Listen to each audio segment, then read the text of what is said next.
and let us all do we can to build a better future. So yesterday, RFK Jr. made his announcement to the American people that he was going to be running for the nomination in the Democratic Party. Now, again, I have my criticisms of any candidate running in the Democratic Party due to the fact that the Democrats have superdelegates. There's been two big major examples of election fraud that took place during the Democratic parties, one in 2016 and in 2020. And of course, corporate media weighs in with the censorship and the smearing of candidates that challenge the Democratic establishment's pick. Now, in both instances, Hillary Clinton and Joe Biden, in their respective election cycles, were given the wonderful, padded, kind treatment by the establishment media. Now, the thing is, going forward now in this 2024 election cycle, anything that these candidates say will be twisted and turned against them by corporate media. But I think it's important that we look at their statements and what they say. Now, at this announcement that RFK Jr. Stated, and brought forth. Now, again, his speech was really long, but nonetheless, hey, if you're doing an introduction, you might as well introduce yourself. There's a couple of video segments that really captured my attention, and some people in corporate on Twitter were able to at least clip some of these videos too. And let's talk about censorship first, where RFK Jr. stands on it. And I think it's interesting to really see his perspective and thoughts on it. So let's go ahead and pull this first video up. This is what happens when you censor somebody for 18 years.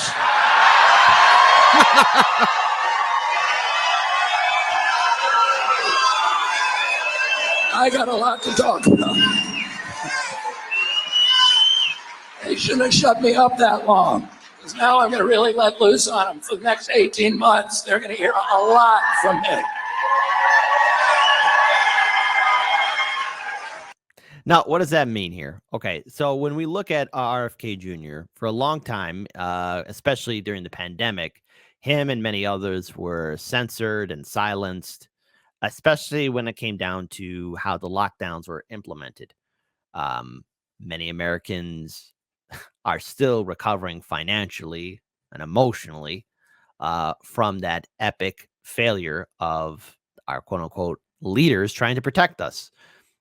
Everyone stay home, but you got to pay the bills. Your business can't be open, but you got to pay the bills. Don't go outside, but you got to eat, but don't go outside. Wear a mask. All of that. We all went through it, and it was a nightmare. So here we have a video of RFK Jr. calling out President Donald Trump for his failure of leadership. Because let's face it, no matter who was sitting in the White House, be they both Democrat or Republican, Trump and Biden failed the American people. There. Hey, folks, that's bipartisanship. Both parties bring failure. So here's RFK Jr.'s statement on that. The coup de grace was a lockdown. Lockdown was the biggest shift in wealth in human history. And I'm going to tell you about that in a second. And I blame President Trump for the lockdown. Now, a lot of people say, and President Trump gets blamed for a lot of things that he didn't do, and he gets blamed for some things that he did do. But the worst thing that he did to this country, to our civil rights, to our economy, to the middle class in this country, was the lockdown. Now, President Trump, in fairness, let me just make this point, will tell people, well, the lockdown wasn't my idea. It was my bureaucrats rolled me on it. I was saying we shouldn't do it. But that's not a good enough excuse. He was the president of the United States. And as Harry Truman said, the buck stops here. On May 2nd, 2020, 600 doctors signed a letter to President Trump begging him not to allow the lockdowns. Again, that's something that did take place. That is something that not only took place, but has forever impacted Americans, especially now. Now, those lockdowns devastated many households, small businesses. People have been evicted from their homes and apartments. Some Americans are struggling every single day just to make ends meet from that horrible decision.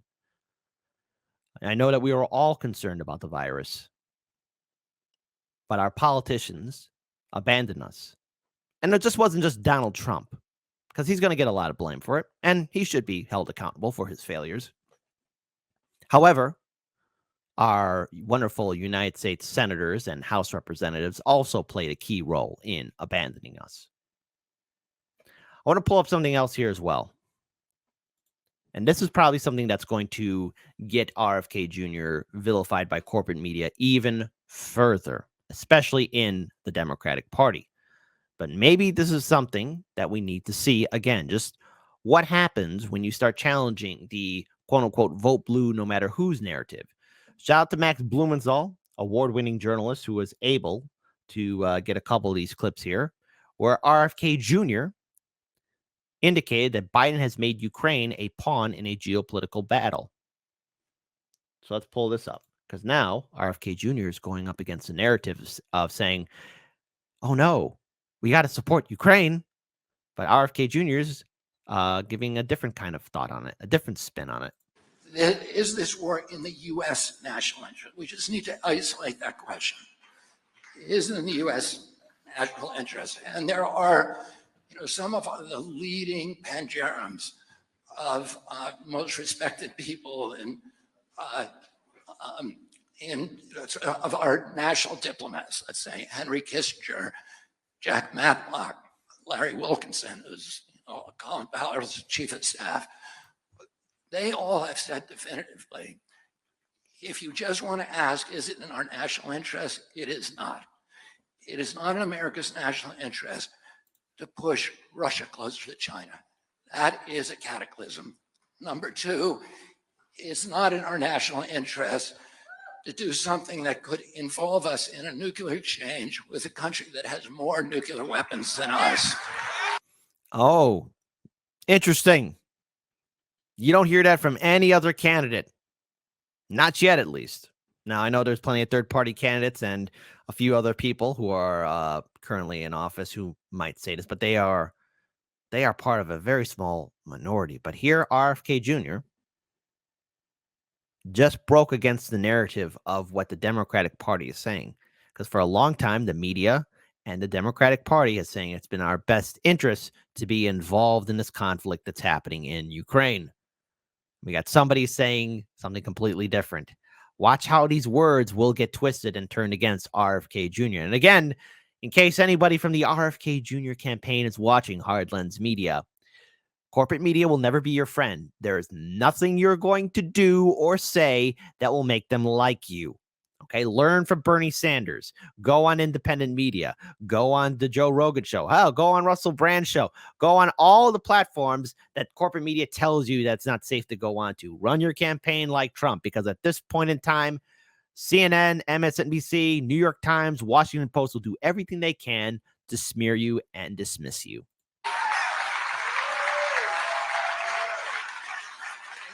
We need to know as Americans, and we have a right to know, what is our government's chief objective in this war? Now, we were told initially that the objective was humanitarian. And that is a good reason to be there, a humanitarian. And what that means is trying to end the bloodshed and minimize it as much as possible. But in recent times, President Biden said that one of our objectives, at least, is regime change of Vladimir Putin. And this is the same strategy that did not work well for us in Iraq. And it's many of the same people who are around the neocons, who are around President Biden, who have been talking about that for a long time and have been engaged in geopolitical machinations in the Ukraine since 2014. And then President Biden's Secretary of Defense, Lloyd Austin, validated President Biden's statement by saying that our objective in the Ukraine is to exhaust and degrade the Russian army so they're incapable of having battles anywhere else in the world. That's a horrifying thing to really think about. That's why this war is going on. so that more people can die. And of course, yes, war profiteering as well. Never forget that CBS had to take down their little investigative report in regards to where the weapons are going and how they're not, well, being tracked or documented, how they're somehow disappearing, crate loads of weapons just disappearing overnight. CBS had to take down that video because it was breaking the narrative. Again, as this war continues on, we have to look at it for what it is. It is a way for war profiteering to continue on, but it's also a horrific way of our neoliberal government to be implementing policies causing pain and misery across the world. This is not a good thing, and we need people, especially those who have a platform, to call it out. Now,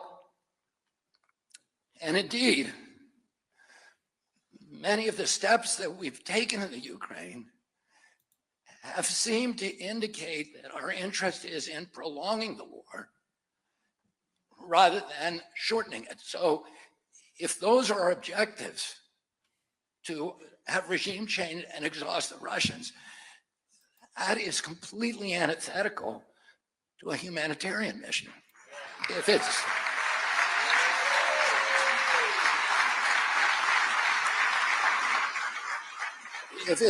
If we're there for a humanitarian mission, it means to reduce bloodshed and bring an end to the war quickly. If we're there to exhaust the Russians or regime change, then doesn't it mean that the Ukraine is just a pawn in a geopolitical battle between two great superpowers, and that our strategy is to put the flower of Ukrainian youth into an abattoir of death in order to exhaust Russia? And if that's true, then we need to know about it. If it's not true, then we need a pretty good discussion with the president and the secretary of defense and others to tell us exactly what are we doing there. And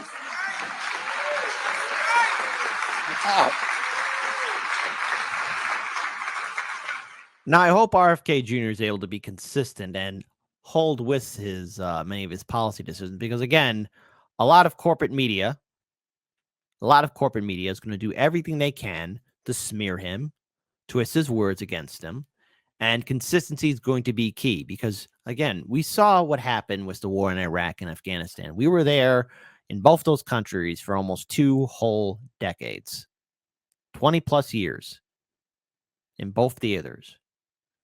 What were we doing there? I mean, let's face it, in Afghanistan, bin Laden wasn't even there. He was in Pakistan, and we didn't find him until 2012. And then as for Iraq, 2003, we invade looking for weapons of mass destruction, and they're not there. They never were there, causing further political instability and madness. And then let's look at every single other theater that the United States has been involved in. Libya, under Gaddafi, it was its own sovereign nation. Hell, it even began complying with U.S. demands about ending its weapons of mass destruction program, as well as a few other issues, too. Soon as Gaddafi complied, all of a sudden a coup out of nowhere happened, and now Libya is an open-air slave trade market. How'd that happen? Let's look at Syria. You know, the United States has forces there. What are we doing there? And every other conflict that we've been involved in, madness, insanity, instability, a humanitarian crisis. What are we doing there in these regions? And now the question needs to be asked for Ukraine. What are we doing there? What's the overall end goal? You would think Russia, being a major global superpower, and the United States, also being a major global superpower, would do everything they can to avoid any kind of proxy war or having any kind of conflict between said two nations. But yet, there's no calls for diplomacy, no calls for peace. You would think the United States would be the first ones to be doing that. I want to pull up this other video. And again, it's from Max Blumenthal. Shout out to him. Be sure to follow him and support his work. It's in regards towards the military-industrial complex. Again, RFK Jr. framed the billions in U.S. military aid to Ukraine. And again, that's billions was a B. In terms of the war the U.S. government has waged on its poor at home, denouncing the archipelago of 800 plus U.S. bases abroad and calling for redirecting military spending to America's needy. Now, again, America's needy. What is that? Well, vast majority of Americans in red and blue states, I don't care what generation you're part of or who you worship or the color of your skin, let's face it, all of us are getting the 1, 2, 3, 4, 5, 6, 7, 8 gut checks every single day upon the hour, every single day in regards to just trying to make ends meet. Americans are being evicted from their homes and apartments. Small businesses are being shut down. Hell, we got trains derailing left, right, up, and down. We got our communities being polluted, our air, soil, and water. Hell, so many communities don't have safe, clean drinking water. But yet we got billions of dollars for the military-industrial complex. And, of course, we got money to bail out the banks and Wall Street executives. Want to pull up this video here? Let's play it for all of you. We are starving American people, and we are cutting them off from the kind of aid that we should be giving, that we're instead spending on being the policemen of the world. We have 800 bases around the world now. We have, we spend $880 billion a year on our military. We were supposed to get a peace dividend. After the Soviet Union collapsed, we were supposed to go from 6 billion to 2 billion. That was a peace dividend. And then we were going to spend the rest, bring it home and build schools and infrastructure. Instead, we've made up a bunch of foreign enemies and different enemies and things that we got to do to spend more money. The military industrial complex and the intelligence agencies are telling us we got, instead of dropping it to 2, we raised it to 8.8. So that's interesting. Again, very few candidates are talking about it. And obviously, when it happens on the debate stage, I do hope that RFK Jr. Will be able to be consistent and talk about this. We have to really address the fact that there are some things wrong in our country and where our government is spending its money. We can't have this anymore. We can't have Americans starving. We can't have Americans struggling just to make ends meet. This is not how things should be. I'm really concerned, especially going forward, in regards to how much more money are we going to be spending in this war in Ukraine? What's the overall end goal? And we need people to call it out. What are we doing there? So those are just a few highlights of RFK Jr.'s campaign. Or his campaign announcement. I do hope that he's able to build a name for himself. Now, again, we will be covering the Democratic primary as this election keeps on going on. However, I urge everyone in my viewing audience to always be skeptical, to always be critical of our politicians, and don't start hero worshiping anybody. Don't get sheepdogged into the Democratic Party or Republican Party. Think for yourselves and call them out. And again, to all of the contenders who are going to be running, especially in a Democratic primary, how are you going to counter any type of election shenanigans done by the DNC establishment? Bernie Sanders let them screw him over. Are you going to do the exact same thing? We got to call that out.